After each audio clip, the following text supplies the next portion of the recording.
ಹಾಗಾದ್ರೆ ರಾಜ್ಯಪಾಲರು ಆಕ್ಷೇಪ ಎತ್ತಿದ್ದಂತ ಆ 11 ಪ್ಯಾರಾದಲ್ಲಿ ಏನೇನು ಅಂಶಗಳಿದೆ ಬನ್ನಿ ಈ ರಿಪೋರ್ಟ್ ಅಲ್ಲಿ ನೋಡ್ಕೊಳ್ಳೋಣ. ಸರ್ಕಾರ ಸಿದ್ಧಪಡಿಸಿದ ರಾಜ್ಯಪಾಲರ ಭಾಷಣ ಪ್ಯಾರಾ 1ರಲ್ಲಿ ಏನೇನಿದೆ? ಮಹಾತ್ಮ ಗಾಂಧಿ ಗ್ರಾಮೀಣ ಉದ್ಯೋಗ ಖಾತರಿ ಯೋಜನೆ ಕಾಯ್ದೆಯನ್ನ ಕೇಂದ್ರ ಸರ್ಕಾರ ನಿರಸನಗೊಳಿಸಿದೆ. ಈ ಮೂಲಕ ಬಡವರ ಉದ್ಯೋಗದ ಹಕ್ಕನ್ನ ಮತ್ತು ನಿರುದ್ಯೋಗ ಭತ್ಯೆಯನ್ನ ಕಸಿದುಕೊಂಡಿದೆ. ಮನ್ರೇಗಾ ನಿರಸನಗೊಳಿಸುವ ಮೂಲಕ ಭಾರತೀಯ ಗ್ರಾಮೀಣ ಬದುಕನ್ನು ದುರ್ಬಲಗೊಳಿಸಲಾಗಿದೆ. ಪ್ಯಾರಾ 2ರಲ್ಲಿ ಏನೇನಿದೆ? ಬೇಡಿಕೆ ಆಧಾರಿತ ಉದ್ಯೋಗದ ಹಕ್ಕನ್ನ ಒದಗಿಸುವ ಕಾಯ್ದೆಯನ್ನ ರದ್ದುಪಡಿಸಿ ಮುಂಗಡಪತ್ರ ಆಧಾರಿತವನ್ನಾಗಿಸಲಾಗಿದೆ. ಗ್ರಾಮೀಣ ಭಾಗದ ಕೃಷಿ ಕಾರ್ಮಿಕರು, ಸಣ್ಣ ಅತಿ ಸಣ್ಣ ರೈತರ ಉದ್ಯೋಗದ ಹಕ್ಕನ್ನ ಕಿತ್ತುಕೊಳ್ಳಲಾಗಿದೆ. ಪ್ಯಾರಾ 3ರಲ್ಲಿ ಏನೇನಿದೆ? ಅಧಿಕಾರ ವಿಕೇಂದ್ರೀಕರಣ ಬುಡಮೇಲು ಮಾಡಿ ಕೇಂದ್ರೀಕೃತ ವ್ಯವಸ್ಥೆಗೆ ಭದ್ರ ಬುನಾದಿ ಹಾಕುವ ಹುನ್ನಾರ ಇದಾಗಿದೆ. ಹೊಸ ವ್ಯವಸ್ಥೆಯಲ್ಲಿ ಮೇಲಿನಿಂದ ಅಂದ್ರೆ ದೆಹಲಿಯ ದಂತ ಗೋಪುರದಿಂದ ಯೋಜನೆಗಳನ್ನು ಹೇರಲಾಗುತ್ತಿದೆ.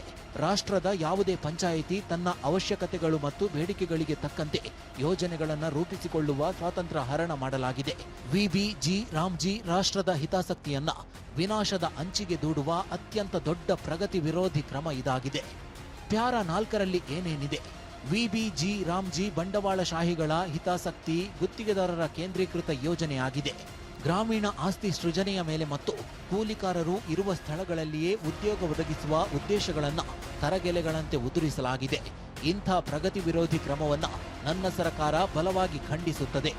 ಹೆಸರಾಂತ ನರೇಗಾ ರಾಷ್ಟ್ರಾದ್ಯಂತ ಪ್ರಸಿದ್ಧಿ ಪಡೆದಿತ್ತು, ಪ್ರಗತಿಯ ಪ್ರತೀಕವಾಗಿತ್ತು ಎಂಬುದನ್ನು ನೀರಿನಲ್ಲಿ ಹೋಮ ಮಾಡಿದಂತೆ ಕೇಂದ್ರ ಸರ್ಕಾರ ಈ ಯೋಜನೆಗೆ ತಿಲಾಂಜಲಿಯನ್ನಿಟ್ಟಿದೆ. ಪ್ಯಾರಾ 5ರಲ್ಲಿ ಏನೇನಿದೆ?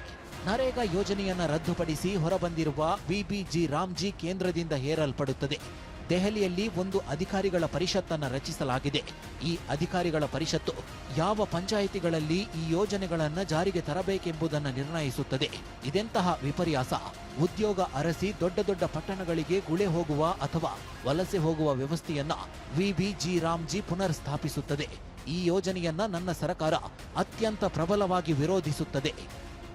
ಪ್ಯಾರಾ 6ರಲ್ಲಿ ಏನೇನಿದೆ? ಕೇಂದ್ರ ಸರ್ಕಾರವು ತಂದಿರುವ ವಿಬಿಜಿ ರಾಮ್ಜಿ ಕಾನೂನನ್ನ ತಕ್ಷಣ ರದ್ದುಪಡಿಸಬೇಕು. ಮಹಾತ್ಮ ಗಾಂಧಿ ಉದ್ಯೋಗ ಖಾತ್ರಿ ಯೋಜನೆಯನ್ನ ಮರುಸ್ಥಾಪಿಸಬೇಕೆಂದು ನನ್ನ ಸರ್ಕಾರ ಕೇಂದ್ರವನ್ನ ಒತ್ತಾಯಿಸುತ್ತದೆ. ಈ ಒತ್ತಾಯವನ್ನ ಕಾರ್ಯಗತಗೊಳಿಸಲು ಕರ್ನಾಟಕದಾದ್ಯಂತ ನಿರಂತರವಾಗಿ ಹೋರಾಟ, ಚಳವಳಿ ಮತ್ತು ಆಂದೋಲನವನ್ನ ನಡೆಸಲಾಗುವುದು. ಪ್ಯಾರಾ 7ರಲ್ಲಿ ಏನೇನಿದೆ? ಮಹಾತ್ಮ ಗಾಂಧಿ ರಾಷ್ಟ್ರೀಯ ಗ್ರಾಮೀಣ ಉದ್ಯೋಗ ಖಾತರಿ ಕಾಯ್ದೆ ಮನ್ರೇಗಾ ಬದಲಿಗೆ ಕೇಂದ್ರ ಸರ್ಕಾರದ ವಿಕಸಿತ್ ಭಾರತ್ ರೋಜ್ಗಾರ್ ಮತ್ತು ಅಜೀವಿಕ ಮಿಷನ್ ಗ್ರಾಮೀಣ ವಿಬಿ ಗ್ರಾಮಜಿ ಯೋಜನೆಯನ್ನ ಬದಲಾವಣೆ ಮಾಡಿದೆ.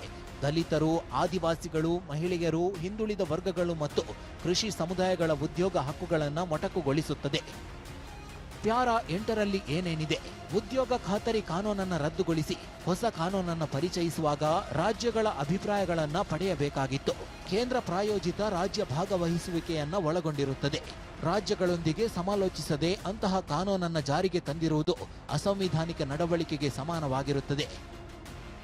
ಪ್ಯಾರಾ 9ರಲ್ಲಿ ಏನೇನಿದೆ? ನರೇಗಾ ಅಡಿಯಲ್ಲಿ ಕಾರ್ಮಿಕ ಕೇಂದ್ರಿತ ಹಕ್ಕುಗಳನ್ನು ದುರ್ಬಲಗೊಳಿಸಲಾಗಿದೆ. ಕಾರ್ಮಿಕರನ್ನ ಗುತ್ತಿಗೆದಾರರ ನಿಯಂತ್ರಣದಲ್ಲಿ ಇರಿಸಲಾಗುತ್ತಿದೆ. ಹಣದುಬ್ಬರ ಮತ್ತು ಬೆಲೆ ಏರಿಕೆಯ ಆಧಾರದ ಮೇಲೆ ವೇತನವನ್ನು ಪರಿಷ್ಕರಿಸುವ ಅವಕಾಶಗಳು ಕಡಿಮೆಯಾಗಿವೆ. ಪರಿಣಾಮವಾಗಿ ಬಡ ಕೂಲಿ ಕಾರ್ಮಿಕರ ಸಾಮಾಜಿಕ ಭದ್ರತೆಯನ್ನು ಸವೆಸಲಾಗುತ್ತಿದೆ. ಪ್ಯಾರಾ 10ರಲ್ಲಿ ಏನೇನಿದೆ? ಮಹಾತ್ಮ ಗಾಂಧಿಯವರ ಹೆಸರನ್ನ ತೆಗೆದುಹಾಕಲಾಗಿದೆ. ಹೊಸ ಕಾನೂನಿನಡಿಯಲ್ಲಿ ಕೇಂದ್ರ ನೀತಿಗಳಿಂದಾಗಿ ಈಗಾಗಲೇ ಆರ್ಥಿಕ ಒತ್ತಡವನ್ನು ಎದುರಿಸುತ್ತಿರುವ ರಾಜ್ಯಗಳು ನಿಧಿಯ 40ರಷ್ಟು ಕೊಡುಗೆ ನೀಡಬೇಕು. ರಾಜ್ಯಗಳು ಕೊಡುಗೆ ನೀಡಲು ವಿಫಲವಾದರೆ ಕೇಂದ್ರವು ಹಣವನ್ನು ತಡೆಹಿಡಿಯುತ್ತದೆ. ಇದು ಯೋಜನೆಯನ್ನ ಕ್ರಮೇಣ ಅಳಿವಿನತ್ತ ಕೊಂಡೊಯ್ಯುತ್ತದೆ. ಪ್ಯಾರಾ 11ರಲ್ಲಿ ಏನೇನಿದೆ? ಈ ಎಲ್ಲ ಕಾರಣಗಳಿಗಾಗಿ ನನ್ನ ಸರ್ಕಾರ ಕೇಂದ್ರ ಸರ್ಕಾರವು ವಿಬಿ ಗ್ರಾಮಜಿ ಕಾನೂನನ್ನು ತಕ್ಷಣವೇ ರದ್ದುಗೊಳಿಸಬೇಕು ಮತ್ತು ಬಡವರು, ಕೃಷಿ ಕಾರ್ಮಿಕರು, ಗ್ರಾಮೀಣ ಆಸ್ತಿ ಸೃಷ್ಟಿ, ನಿರುದ್ಯೋಗ ಭತ್ಯೆ ಮತ್ತು ಅವರ ವಾಸಸ್ಥಳದಲ್ಲಿ ಉದ್ಯೋಗವನ್ನು ರಕ್ಷಿಸುವ ಮಹಾತ್ಮ ಗಾಂಧಿ ರಾಷ್ಟ್ರೀಯ ಗ್ರಾಮೀಣ ಉದ್ಯೋಗ ಖಾತರಿ ಯೋಜನೆಯನ್ನ ಪುನಃಸ್ಥಾಪಿಸಬೇಕೆಂದು ಒತ್ತಾಯಿಸುತ್ತದೆ.